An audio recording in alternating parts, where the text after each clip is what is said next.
Some breaking news that we are following out of the Middle East right now. And this is a live look over at the Israel-Gaza border, one of many images we have in the area.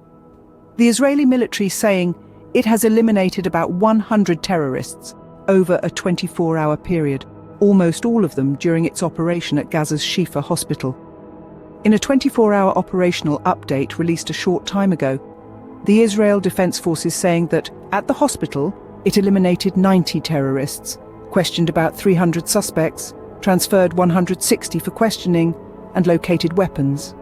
In northern Gaza, the IDF says its aircraft struck an operational Hamas tunnel shaft in response to a launch towards southern Israel. And another 9 terrorists were eliminated by troops via aircraft and other parts of the Gaza Strip. I do want to talk more about all of the latest developments here out of the Middle East. So, let's bring in Jonathan S. Tobin, the editor-in-chief at Jewish News Syndicate. Thank you so much for taking the time to be here with us today. Thanks for having me on, of course. Well, first off, can you break down the significance to hear that over a 24-hour period, the IDF saying that they eliminated some 100 terrorists?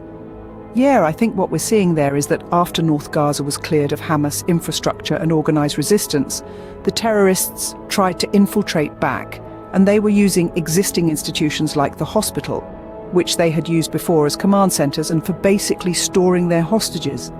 And we're seeing to go back into business.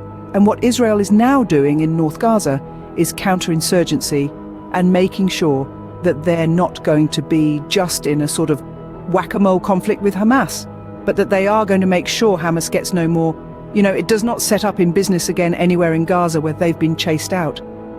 Of course, in southern Gaza, in its last stronghold and in Rafah, they still have 4 organized battalions.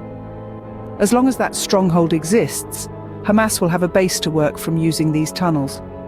But bit by bit, Israel is rounding them up and destroying them whenever they raise their heads and rooting them out of their strongholds. And that's why the next step for Israel is in Rafah. US Senate Majority Leader Chuck Schumer, we heard his comments during that 40-minute speech last week. Now he told the New York Times that he considered calling on Netanyahu to actually step down during that speech last week, but decided against it. Would that have actually been any different than what he did say? No, not really. I don't know why he thinks that's significant. I mean, obviously he's in love with the sound of his own voice. He always has been. He's a master politician, but he knows less about